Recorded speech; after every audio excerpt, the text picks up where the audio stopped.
Welcome back to Think What You Will podcast. It's episode number 10 here with Jason Soares and my co host Rodrigo Pontes. Today, we're going to be talking about critical thinking. What is its importance for us and how does it influence us on a daily basis? So let's dive right into it. Rodrigo, let me know what you think is critical thinking. What's your definition for it? For me, just off the top of my head, critical thinking is being able to take in certain observations, arguments, evidence as well, and form a non-biased and rational judgment towards it. Analyze it and have a personal thought of it. What about you, Jason? So I think like critical thinking, I think it's a mental ability.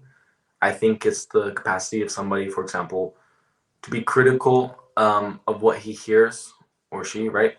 Of what they observe, what they see, what they watch, what they listen to, and take away the points that are important and good for them and discard that which isn't important and isn't beneficial. Okay. So we kind of have the same but different. We share the same view, but we explain it differently. Yeah. But let's look at Google.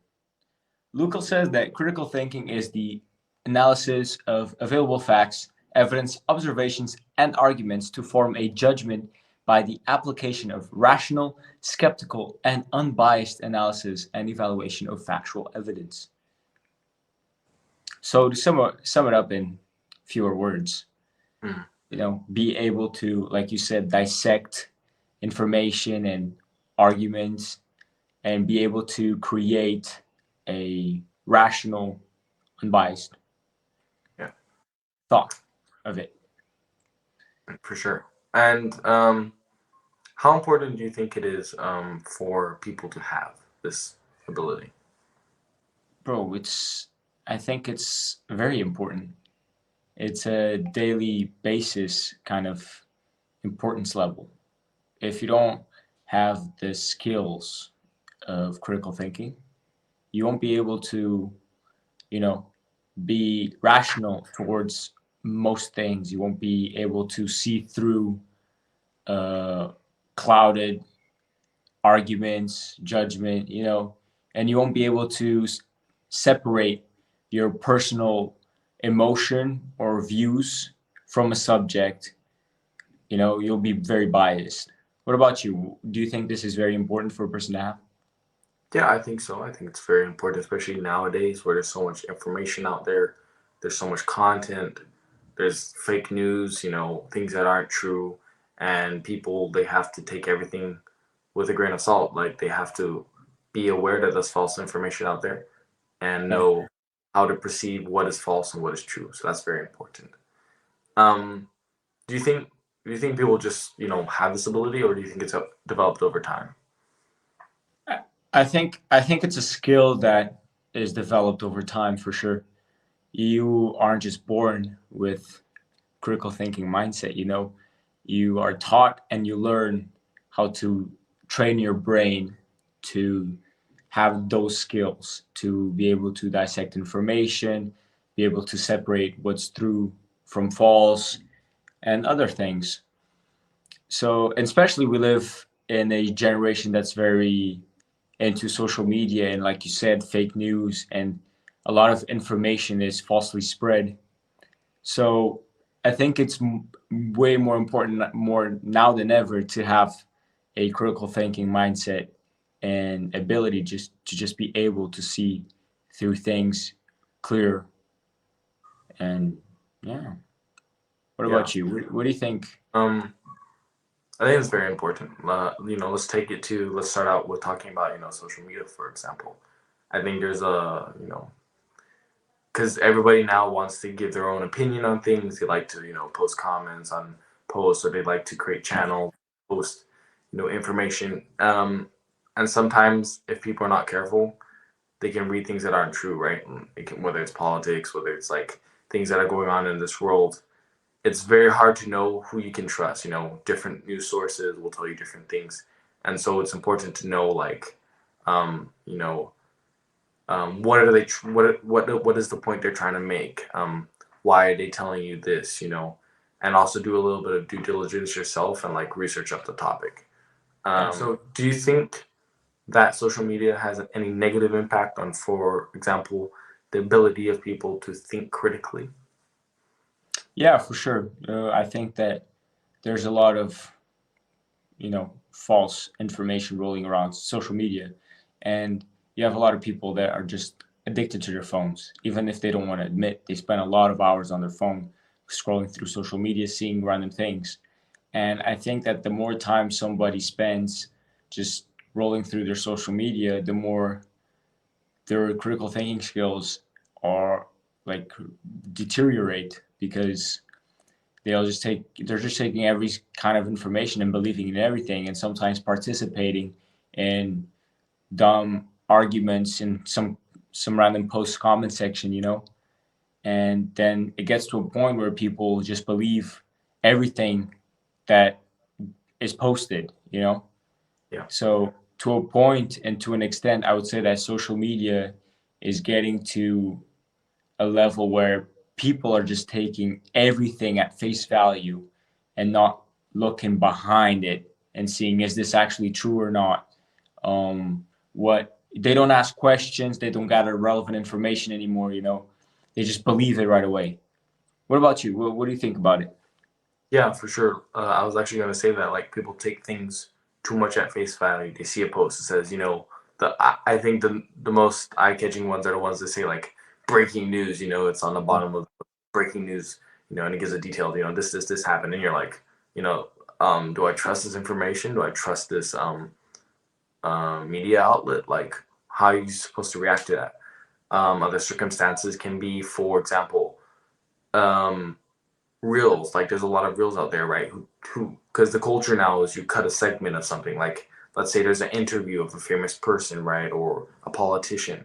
They take a segment, they cut it, right, to a very specific time period, and then they can easily twist that into meaning something else that, for example, the person in the reel did not mean to say, because they just cut the reel out of context, and then like people listening to it think something, and they're like, oh, what, this guy said this or whatever, when in reality that's not what he really said.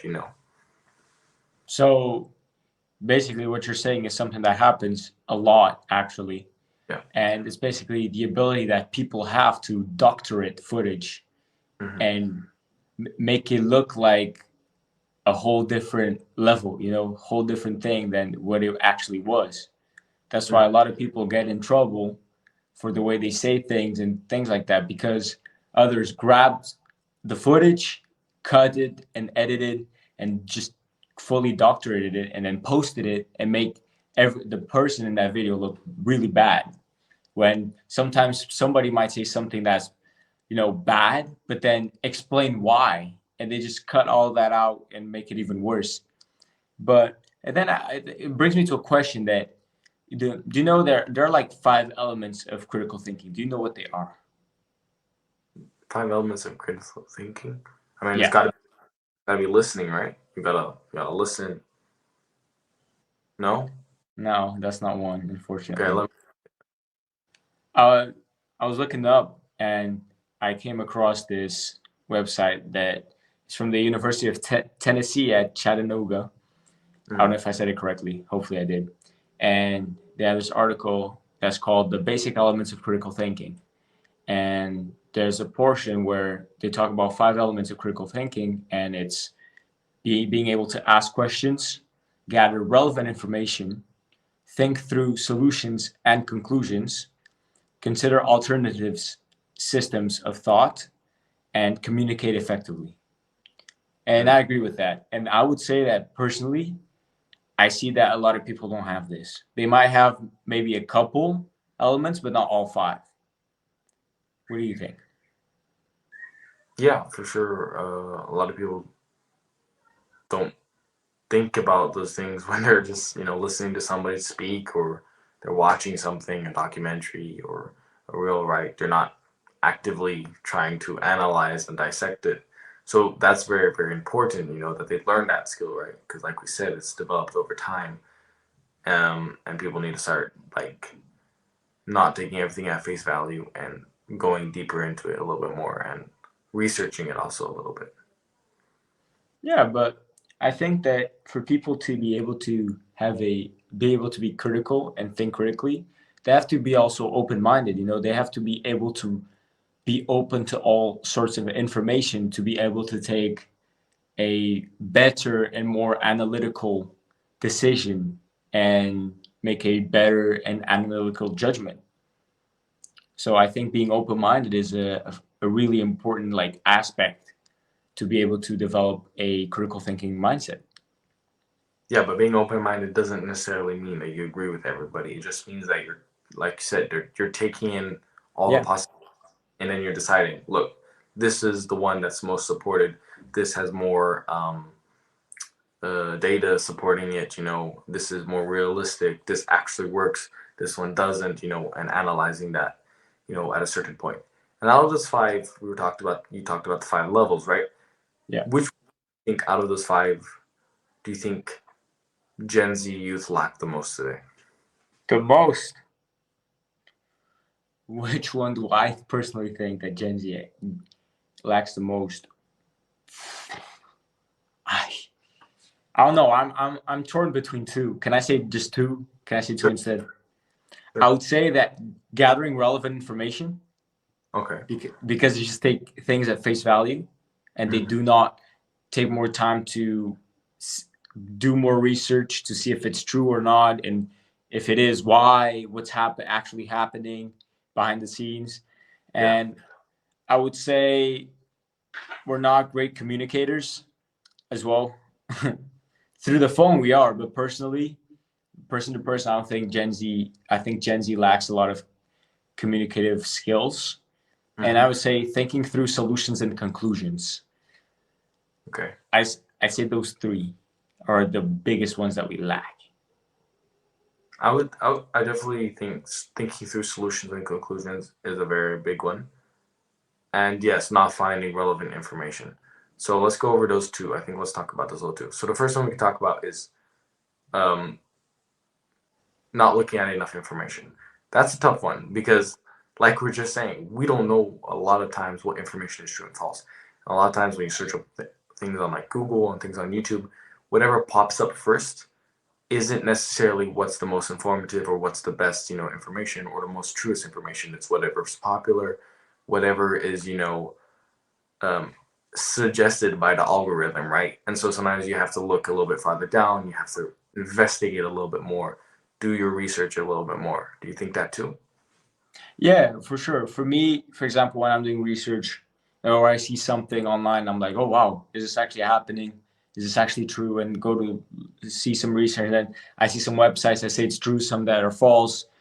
So for me, I rely more on the websites that go more hand in hand with each other within the information, because then it's not creating or speculating other things.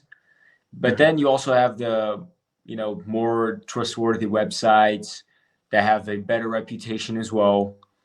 So yeah, a person has got to be able to know which sources are most reliable, and I would say be able to read everything and analyze the data, analyze the information, and see if it goes hand in hand with other sources, if it contradicts, why, because you have certain times where a website has this information about something and then another has another point of view that completely contradicts it.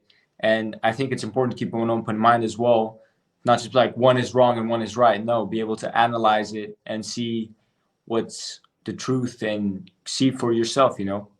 What Hmm. about you?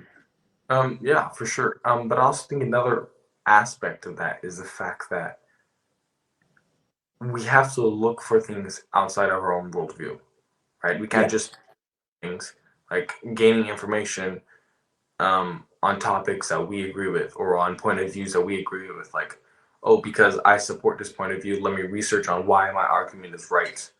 Why don't you yeah, search why your argument could be wrong and get some opposing views? Or like, if you know somebody has an opposite view, instead of shutting them down and be like, look, I don't want to discuss with you.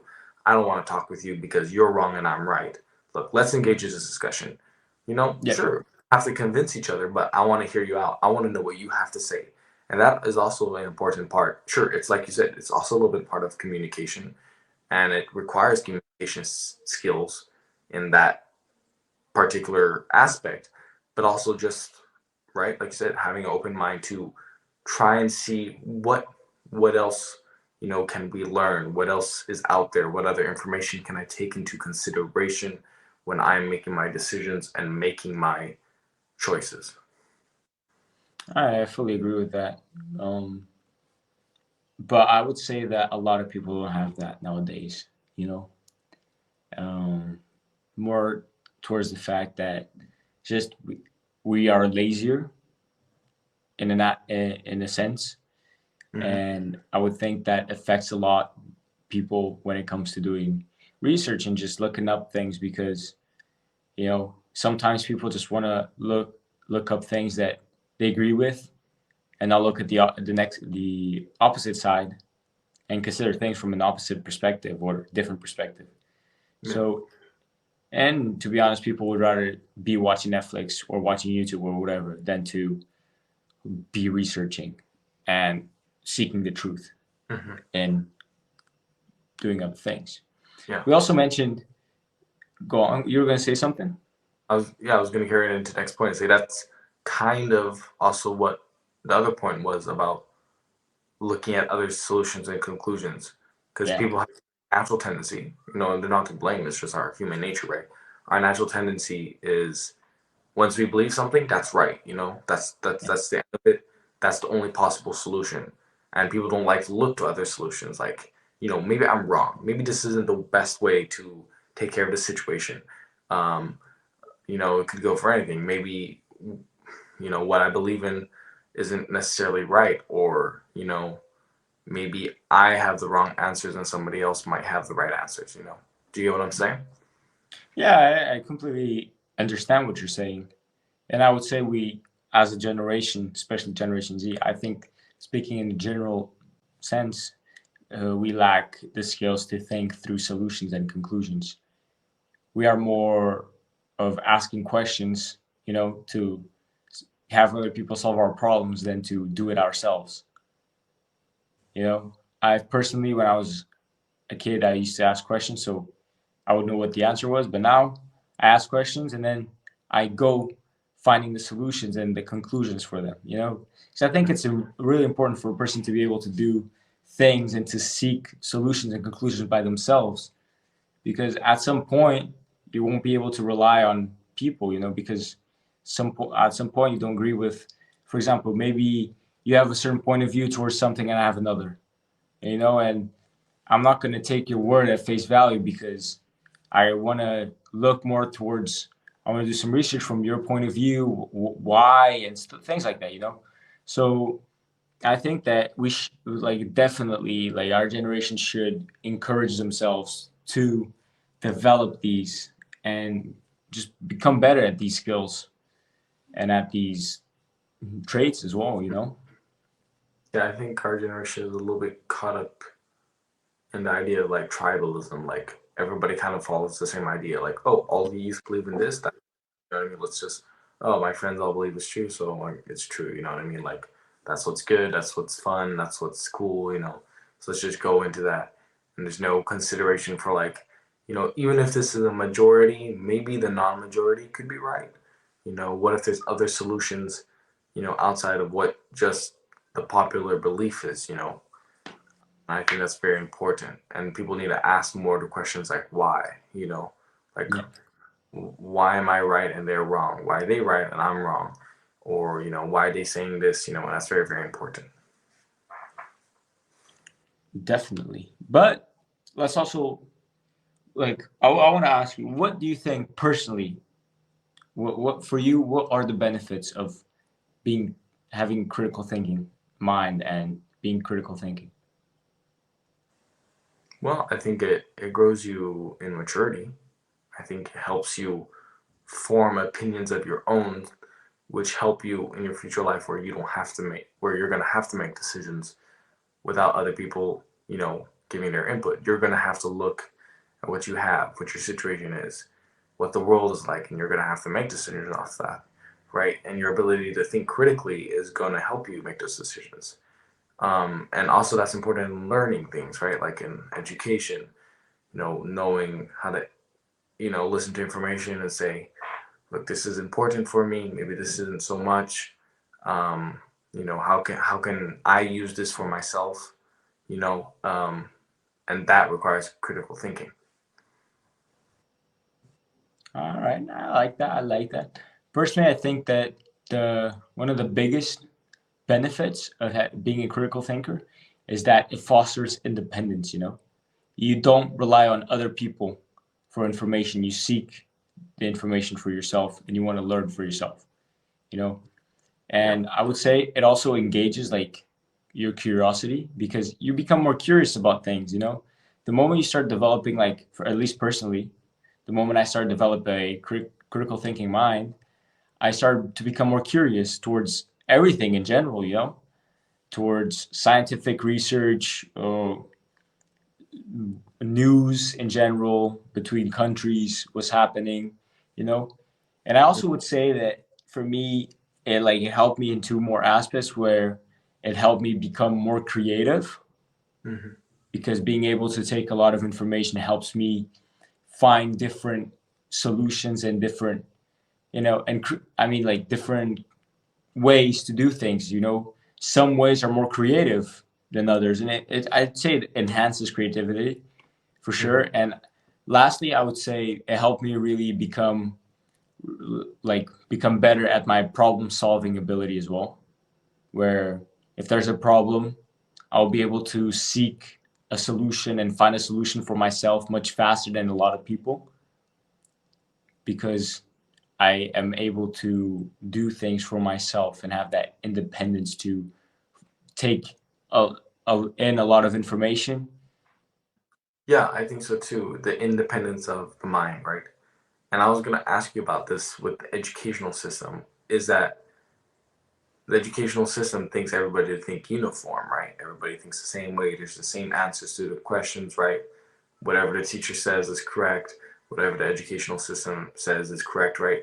And it's important that we youth look at that and understand, like, is everything what that he's saying or the teacher's saying or you know the school system is saying is correct? You have to look at it and analyze that, because when we're young, we're the most malleable, right? When you're Yeah. older, right? People know that when older people generally, when they have their beliefs, even if they're wrong, they can never change it, right? They're very set in their beliefs. When we're young, we're very easily changeable. We can, change our beliefs. We can change, what we think is right and stuff. So it's very important that when we're young, we identify what is correct and what is important so that we don't get, led off on the wrong path, you know? Yeah, but if you look um, in a different way, you could say that the education system is the way it is because, like you said, since we're younger, we're more malleable, we're more easier to, I wouldn't say manipulate, but to believe in adults and what it is right and believe that the teacher is right and whatever. So I want to pose a question. Do you think it would be beneficial for governments to manipulate a younger generation through the school system to believe what they want them to believe, to help them create the ideology that they want them to have? So in the future, when they become adults, it's easier for the government to do certain things and those things to be accepted because that's how they learned when they were kids. No, totally. That's exactly what I'm saying. That's exactly what's happening in the world today, right? We Yeah. have to what we're teaching our kids in school, because when they're 4, 5, 6, like whatever enters their mind is going to stay there for the rest of their life. It's going to influence them. Like, sure, maybe up to 2 years they don't really remember much and they don't have such a high influence, but after a certain age, everything they see constitute what they believe, right? Yeah. They're used to seeing something that isn't right on a normal basis, that will become right with them just because they see it every day, right? So we have to become very careful with that.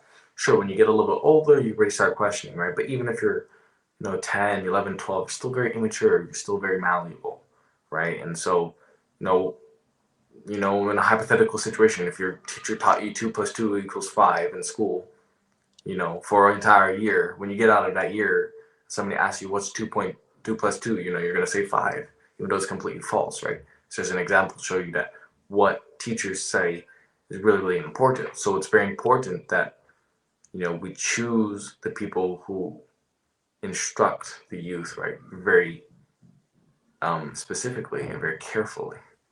But And then contents that we teach them also need to be revised and need to be taught in a sensible way. but then you also got to look that a lot of young people, like you said, between the ages of 10 to 12 and even younger or a bit older, they have access to social media. You see 7-year-olds scrolling through TikTok and seeing things they shouldn't be seeing at that age, you know, or through YouTube and things like that. There's a lot of bad things that help our youth be the way that they are so that in the future it's easier for them. That's Yeah. why you have a lot of controversial figures where when they pop up on the internet saying things and saying the truth in some harsh ways sometimes, but speaking the truth and being their own person, independent, and sharing the way they see things and demonstrate that they have a critical thinking mind, that they analyze things and they see what the actual truth is and they come out and speak the truth. And then they get canceled, they get, you stop hearing about them, things happen, they get criticized. Mhm. But some people are just have the courage to see through things and speak publicly. But then if they do that, they are ridiculed publicly. So I would say to an extent, do you think it's even worth to be able to have this skill, be able to speak it to more people and then be ridiculed by the government and other things like that just because they don't want the truth to get out? For sure, the government. Well, I don't know. It depends what you're talking about. Like whether the government, obviously, the government passes laws to influence, for example, what is in the school system. That is for sure. That's where as much as we might not like it, the political part of society is important. Because they're the ones who decide those kind of things. So we have to know that and be aware of that, right? Um, but like you said, right? You said, oh, it's dangerous for people to be critical, right? In schools and where they speak out and they're bullied and blah blah blah blah. Well, that's exactly the problem, right? It literally includes um, promotes tribalism, right? It's like if you're an outlier, you've got to conform to us. You have to because you're wrong, whatever. So that's the thing with tribalism, right? Is like if you even want to be different, if you just want to believe in your own things, you're not allowed to. It's wrong to believe in something different. It's not like, oh, this is right, but if you want to believe what you want, you can. That's one thing is saying, look, we don't agree with you. You can believe what you want, right? Another thing is saying, look, we believe what we believe. You believe what you believe, but you have to believe what we believe. Otherwise, you can't go to school, or you're weird, or you're dumb, or you're whatever, and you're bullied and for that, and that's not fair, and it doesn't promote anything positive in society. Because if we look at like this is a little bit off topic, but if we look at a lot of success in our world, it's from people who think of things differently. Albert Einstein didn't just think of gravity the way Newton did. He didn't say, Newton already thought of this, whatever. Like that's set in stone. There's nothing more you can learn about gravity. No, he he analyzed the theory, and he made his own theory that eventually helped the world become what it is today. Right? That's really Yeah. important.